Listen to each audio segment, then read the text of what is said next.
Hello, everyone.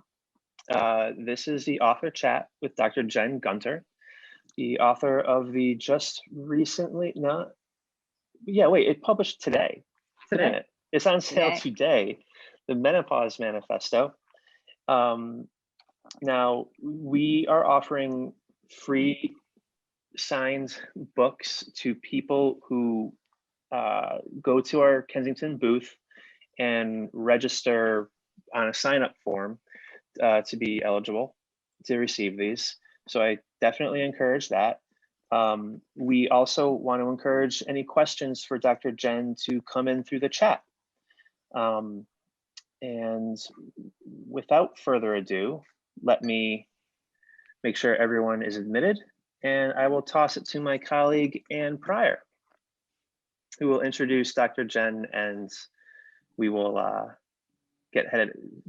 embark on this journey. Okay. Thank you, Matt. So good afternoon. I am Ann Pryor. I'm Senior Communications Manager with Kensington Books. I handle publicity and marketing for our nonfiction books, and one of the books I'm proud to be working on is the Menopause Manifesto, Own Your Health with Facts and Feminism by Dr. Jen Gunter, which is on sale today. So a little bit about Dr. Gunter before I turn the floor over to her. Dr. Gunter is known by her many thousands of fans as Dr. Jen. She's also regularly referred to as Twitter's resident OBGYN. She's an internationally best-selling author, obstetrician, and gynecologist, with more than 3 decades of experience. Her New York Times and USA Today best-selling book, The Vagina Bible, has been translated into 19 languages. The Guardian newspaper in the UK has called her the world's most famous and outspoken gynecologist. She is the recipient of the 2020 NAMS Media Award from the North American Menopause Society, which recognizes a media professional whose body of work shared through various media channels has served to expand the knowledge and understanding of menopause. She's a columnist for the New York Times and a star of the CBC Amazon Prime series Jensplaining, an extremely funny and frank video series that highlights the impact of medical misinformation on women. Dr. Jen is also a TED Talk speaker. Her TED Talk was 2020's top 10 under Bill Gates, some guy we've never heard of before. She's also host of the newly launched TED Collective podcast, Body Stuff with Dr. Jen Gunter. And she interviews fellow authors and doctors to bust the lies that you're told and sold about your health. The podcast launched last week and hit #1 in the health and science category on Apple and is already the #1 ranked podcast in Canada. So now I turn the floor over to Dr. Jen to talk more about her and her works, if there's anything left that I haven't told you about her. Hi, well, thank you. Thank you so much for having me. It's always nice to see Anne. I wish we were in person, but hopefully next book. The Manifesto out today, and I love how the cover's embossed. I always make my books tactile. So thank you. Yeah, I'm so excited. I'm so excited because menopause has been treated as failure and pre-death, and women are struggling to know what's happening with their bodies. Even women who aren't troubled with symptoms, and not everybody is, still want to know what's happening. And I decided to, that this would be the next book after, talking with my editor, Essie at Kensington. After, tour on the Vagina Bible, everybody wanted to ask about menopause over and over again. And not only did they need information, but people wanted to know the culture. They said menopause was lonely. And so I also, in addition to having this book being filled with facts about how to navigate your body, there's a lot of the cultural background of menopause as well. Perfect. So to start the conversation, I wanted to go all the way back to the beginning. You have a very interesting story about what inspired you to be a doctor. So I thought maybe you could talk a little bit about that.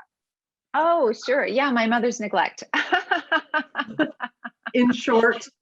In short, yeah. So I ruptured my spleen. I fell off a skateboard when I was 10, and it hurt a lot. And long story short, by the time we got to the hospital the next day, because that's what you do, you wait a day to take your kid with a ruptured spleen to the hospital. The next day, they didn't actually have to operate. So her negligence actually saved me from having my spleen out. But during the investigation, they found out I only had one kidney, where I had a kidney problem, and I need to have all these tests, and I had to have surgery, and then I had my kidney removed. And it was during that time that I got really interested in medicine, because I was a rather precocious child. That might shock everybody here listening. And the doctors treated me like I was an adult, which is what I needed. You know, I don't know if they did that for everybody, and that wouldn't have been what everybody needed, but it was what I needed. And they explained everything about my body and what was happening. And there wasn't one step in the way that I was unsure about the medicine. I mean, I really understood everything was happening to my body. And years later in medical school, in my first year of medical school, they were giving a lecture on the medical condition that I had. And my knowledge was on par with what I heard. So the information I've been told when I was 10 was holding up in my first year of medical school. And that's when I really understood the power also of medical communication, you know, that if you do it right, it's just, you know, I just never didn't understand the tests that was happening or what was going on. And I want everybody to have that same, that same position. Right. That is such an amazing story, and what you're doing now still, you know, obviously resonates with everybody. I mean, briefly, how would you describe what menopause is? Sure. So menopause is basically the end of ovarian function and what happens afterwards. And that's all. You know, it's which is a lot as well. And so as we age, we stop producing eggs, and eggs are what are the big source of estrogen. But that's also provides important feedback to the brain, and there's brain hormones that are released as well. And so menopause is kind of the sort of end result of the brain ovary connection changing. Now, historically, that's been sort of presented as a failure, right? Like, oh, your ovaries are failing, you're weak, you know, but what we actually now know is menopause is an evolutionary adaptation that has contributed to the survival of the species in the same way that pregnancy has contributed to the survival of the species. Now, a lot of the survival of species is born by those who get pregnant and who have the wiring for it. And so I think that's also an important thing to add in. But yeah, it's an evolutionary adaptation, and it's a sign of strength. It's not a sign of weakness or failure. Okay, and that actually skips ahead to another question that I had for you, which is, you know, you have a passage in the book that you also tweeted about on your very popular Twitter feed that is simply incredible. Which is that older women are necessary in society, particularly within the family unit, that older women have biologically evolved beyond their reproductive years for specific reasons, and that menopause directly ties to that. I know you just talked about that, but can you expand on that a little more? Sure. Well, you can only be really helpful to the collective if you're not running around after a 3-year-old yourself, right? I mean, let's be honest. It is hard, you know, if you're someone who is looking, you know, obviously you can still be incredibly productive. But what I'm saying is that what we think historically, our ancestral grandmothers, you know, helped with the burden of reproduction. So if you're thinking back thousands of years, having a baby, you know, there's blood loss. Pregnancy has a huge biological toll on humans, on the people who get pregnant. And afterwards, there's breastfeeding and raising a uniquely vulnerable infant, right? So if you compare human infants to other infants, you know, we can't walk, we can't talk, we can't communicate. We need to be fed. So we have this vulnerability in a way that, and it takes much longer for us to get independent than other animals. And so evolution depended on, you know, grandmothers to help with that. And there's data that shows that families with grandmothers that lived in proximity in the 1700s had more grandchildren. It was the physical ability to, because if the daughter or son moved away, the effect of the grandmother was lost, right? So it was an absolute proximity thing. So it wasn't genetics they were passing down, they were passing help. And so what happened is, if you then obviously had a woman who was able to live 5 years beyond menopause, she would be more likely to pass down those long living genetics to her family because she had more grandchildren, and so on and so on. And, that helped to drive life expectancy. So I like to think of the universal matriarch as driving humanity. And it's also the perpetuation of the species. So Right, exactly. amazing. That's totally amazing. It's mind blowing. Yeah. Well, we've been sold this patriarchal narrative that men provided all the calories for the family, but actually big game hunting provides about 3% of calories for a family unit. The bulk of the calories comes from foraging, and the grandmothers excelled at that. Right. Incredible. Yeah, really, it just is amazing. Now, back to your book. Now, why is there manifesto right here? Why did you decide to, your last book was a Bible. This one's a manifesto. Because I'm done. Why'd you go with that word? I'm done with it. I'm done with society telling me what I can or can't do.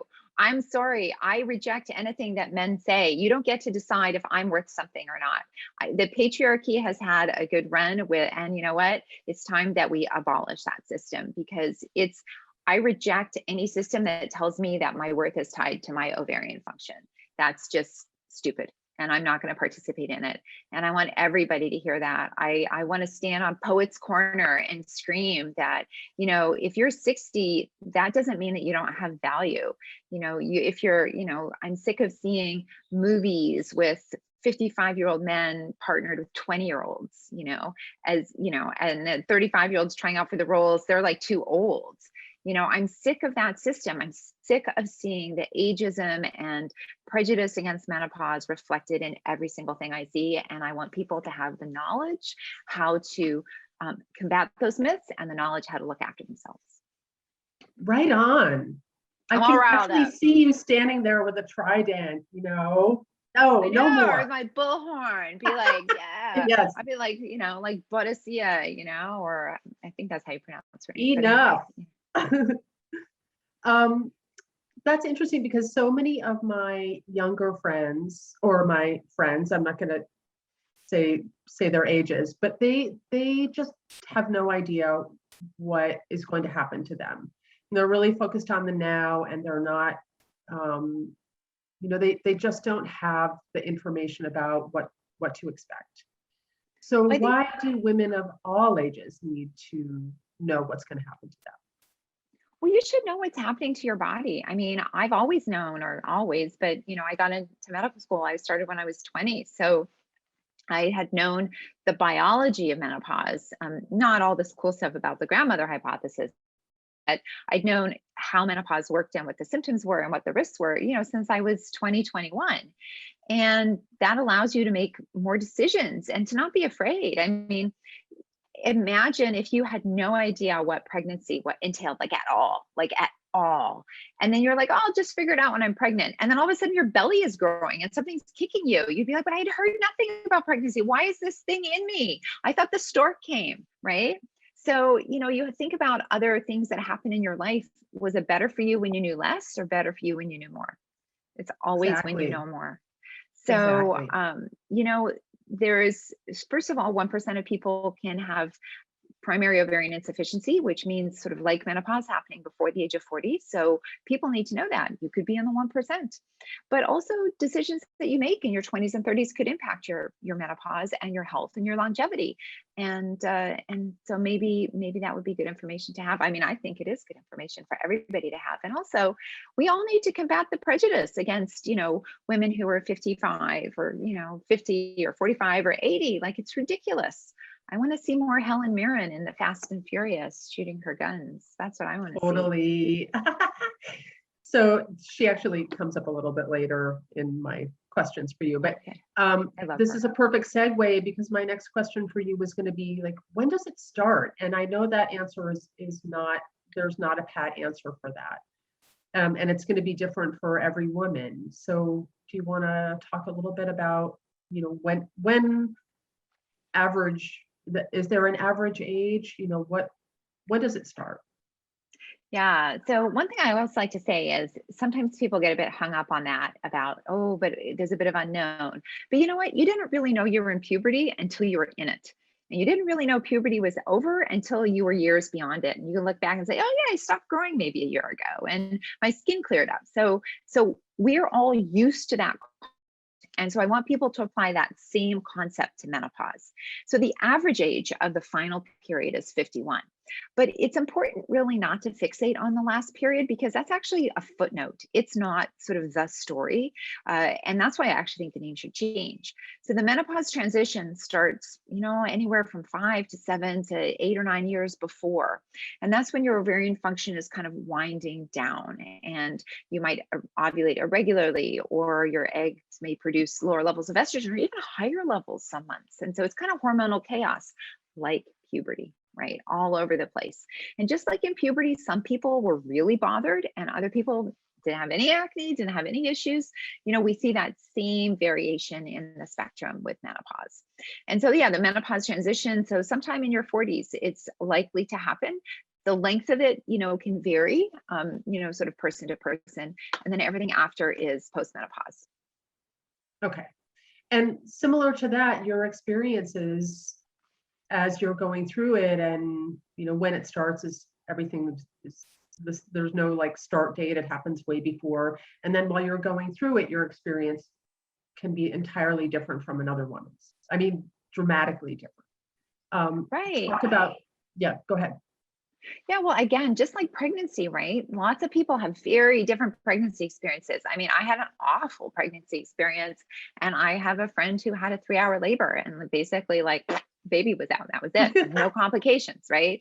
And I mean, I got sepsis. I almost died. So, it's pregnancy has that wide range of experiences, and so does menopause. So, yeah, the most common symptoms are menstrual irregularity. Your periods may become heavier, spaced out, even sometimes shorter. And yeah, the special heavy periods of the 40s, yeah, that's good times. But it doesn't happen to everybody. That's the thing. And that's why it's good to know about everything because, then you can be prepared. If, for example, you didn't know that periods could get heavier in your 40s, when it happens to you, you'd think there was something wrong with your body, as opposed to like, hey, I could always use a regular tampon before, and now I need a super plus. What's up with that? Well, what's up with that is menopause. Okay, so here I'm just going to zoom in on this. See this for everybody, this little bullhorn thing. It says own your health with facts and feminism. So how are these two things connected? The facts and feminism. Why, how did you connect those two things together? Why is it important? Well, I think there's a lot of ways they overlap. For example, lying to women about their bodies is misogyny, right? And so you need the truth about what's happening to you. You can only advocate for yourself with truth, with facts. If you're given false information about your body, you can't advocate, you can't be empowered. And feminism is about equality. It's about having the same seat at the table. And how can you have the same seat at the table if you're being spoon-fed misogyny and myths and scammy supplements and compounded products that haven't been tested? How can you advocate for yourself with that misinformation? And you can't. So the first facts, and you need feminism to sort out what's misogyny, what's mythology, and what's actually medicine. Amazing. So there's also myths surrounding society's view of older women. And what are some of those myths? I mean, you just talked about you can't take it anymore. What would you try to get rid of? I mean, what are some of these myths that infuriate you? Oh, that older women are frail and that they're, incapable. Obviously aging affects all of us, but we don't have this narrative that 60-year-old men are frail, right? You might say, oh yeah, he's 95, he's a little bit frail. Okay, right. But you wouldn't say a 60-year-old man is frail. But we have, we have this idea that basically women become frail in their 50s. Oh, your bones are crumbling. Oh, well, that's expected. Well, expected and we can do something about it. Let's finish the sentence there. So when society expects women to be frail and expects them to sit around in their dotage, maybe solving, crimes like Angela Lansbury, who is kick-ass, don't get me wrong, but it's like there's these sort of three players that you're given in menopause, right? You can be, a dotty old lady, you can, with too many cats, you can be an asexual lady detective, or you can be angry. There's sort of these awful patriarchal tropes.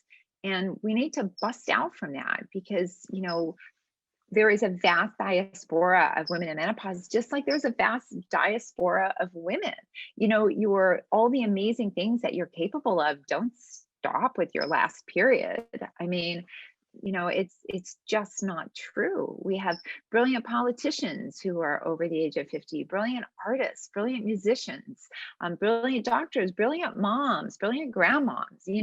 It's so this that your creativity or your worth diminishes with your last period is just, I don't accept that narrative. Excellent. And you reminded me of this meme that I saw a couple of weeks ago of older women and how they were portrayed then and now. And the then was a picture of like Rue McClanahan or something from Golden Girls against J-Lo. Right. These women who, and so the image of J-Lo is this like vibrant, sexy dancer with the amazing body versus a woman who's maybe, I don't know, 5 or 10 years her senior, and how completely different they look. It's a generational thing, I agree, but it's also a perception of what you're supposed to look like now in your 50s or beyond. It's complicated. Yeah, well, I think that that meme really shows us that society's only interested in a woman over the age of 50 if she doesn't look like she's over 50. Right. And not only doesn't look like she's over 50, but looks like a movie star. Right. I mean, let's not forget that J-Lo looking like J-Lo is her job, right? Right. That's her job, to look like that. And she probably puts as many hours into looking like J-Lo and being like J-Lo that I do into my job. And she's very good at it.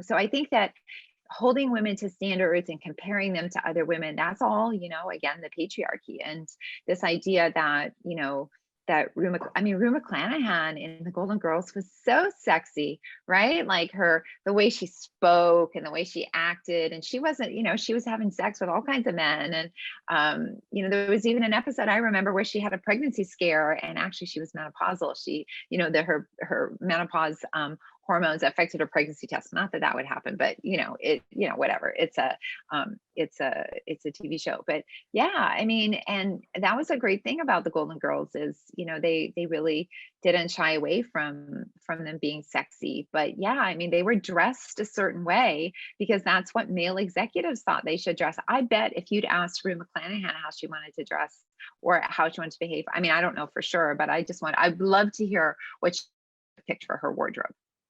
Yeah, totally. We need to find her wardrobe consultant and hit him up probably. So menopause it's not just your book, but it's definitely having a moment out there. There are a lot of celebrities talking about it. Michelle Obama, Cynthia Nixon, Oprah Winfrey, Gillian Anderson, Whoopi Goldberg, all of them have talked about the taboo of just talking about it. And talking about this natural passage and how none of them were prepared or even had conversations with their friends or family. So why is this so powerful just to be talking about it? Well, yeah. So if you don't talk about something, the extension is it's shameful, right? And so this culture of silence makes people feel ashamed. It makes them feel that it's an expiration date. If you don't talk about it, it must be something awful, like you're going off to the gallows, right? Like, who wants to talk about your expiration date? Nobody wants to talk about that, right? So, so I think we have to rebrand it. Well, not rebrand it, appropriately brand it, right? As it's just literally the loss of ovarian function. That's it. That's all it is.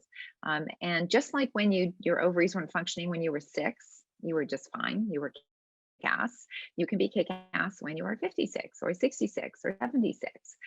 And but we have to start talking about it so people know it's okay to have these conversations. There's some data that suggests that when women don't have information and when they may be more frightened about what could happen to them, that they are be more bothered by their symptoms. And you can imagine that, right? Like, think about when you're on an airplane and if the pilot warns you that there's turbulence, you're less bothered by that turbulence than if it comes out of nowhere and you spill Coke all over yourself. With still the same degree of turbulence, right? Your plane still dropped, but you were given warning, you had a chance to put your seatbelt on, you had a chance to put your laptop away. But so there's a difference between damaging your laptop and not, being frightened and not. And obviously, both you would come off the airplane having a totally different experience about the same degree of turbulence. So, I just think that being forewarned is really useful. I love it. I love that answer. So I know we have about 5 or 4 minutes to go. So this will probably be my last question for you, but as your publicist and someone who has worked alongside you for several years now, I've read your books, I've watched your interviews and your videos and read your Twitter feed, and I've watched you during live events, and you are funny. You are funny. You have a fantastic sense of humor, and it shines through everything that you do. And some other really, really funny doctors. So what is it about science? Like Fauci is also extremely funny, I think. What is it about science and humor that you think go together? I know that's a tough one. Well, I think there's a lot of dry humor in science. I think, I think maybe it attracts people with sort of similar personalities. And, I think that, I don't know what's the connection. I think it's the, seeking answers, maybe. I think comedians look at things in ways that are different, and that then they point those differences out, and scientists try to study differences and things. So maybe that's part of it. Or maybe science just attracts people that, I don't know. I don't think I have a good answer. It's a good question, though. Oh my gosh, I've stumped my author. I didn't mean to do that. There's a question wanting to know if I would ever write fiction. Yeah, I was about to actually chime in with that because from the chat, someone wrote that they feel like you would come up with the best postmenopausal female character. So have you ever considered writing fiction? I actually have, believe it or not. And I have actually a great idea, I think, but we'll see. I'll have to run it by my editor at Kensington and see what she has to say. But yeah, I have an idea. That's not the next book though. I have one more nonfiction book in me, but the fiction idea is definitely percolating. Is there anything you can tell us about the next nonfiction? Any tease? Yeah, it's going to be I think it's early days. So, a series of essays, sort of a deep dive into misogyny in medicine. And, I don't know, can I say the working title and Anne, or is that something I shouldn't say? Anne? I think you could say it. I mean, okay. Vaginal mayhem and other stories. Oh, that will work. That's amazing. I like it. It's wonderful. So that's the working title in my head: Vaginal Mayhem and Other Stories. That sounds great. I have a question for you, Jen. What would you say to someone whose partner was approaching menopause or beginning to go through that cycle? And I'm thinking specifically of like the men in a hetero relationship. Like, how can they support? Like, what do they need to know in a way that will be supportive and not terribly annoying or dismissive? Like, what is that role? How do you see that role for the women who are going through, like for the spouses of the women who are going through this? Yeah, so I think they should read the book. I think they should read Menopause Manifesto so they can be educated about it. I would say some practical tips would be give the temperature control of your house over to your partner, because some people really do suffer with heat, and it's awful when you're hot and you can't fix it. If your partner wants the window open, you just need to suck it up, because you can put a jacket on. So maybe that. Don't be like, oh, are you hormonal? Like, worst thing you can say, I think, to a person is, oh, you're just acting like that because it's your hormones. Well, actually, probably not. It's probably because you're a dick. But you know, is it okay I said that? You know, so you know, so I think that you have to sort of not blame people, be educated. You know, if there's a sexual problem, you know, say, hey, you know, can we talk about it? But don't talk about it in the bed. That weaponizes the bed. So if there's something going on sexually, talk about it in the living room, in the kitchen. The bed has to be a safe zone. Is just for sex and for sleeping. That's it, not for talking about negative things. But you would say about how great the sex was in bed, but don't talk about problems that you need to fix about sex in bed. That's good advice. And desire needs to be cultivated. That's another important thing. So you have to work at desire. We have this patriarchal notion that women should be hot and ready all the time. And that's a fiction from the movies. That's not life. And desire waxes and wanes, as do many things in life. And desire has to be cultivated. And that's just something to think about as well. Well, thank you for taking the time to answer my question. There are a couple more. We don't have any time left. But someone did say that they would love to see a vagina Bible for young readers, which is actually a really great idea. I've been asked that a few times. So maybe that's something that to work on, maybe when to come out as a companion guide, maybe when I have the next updated edition of the Vagina Bible. Yeah, I think that would be a very good thing for young readers who are all like in their 20s anyway, a lot of them. But thank you, Dr. Jen, for being here.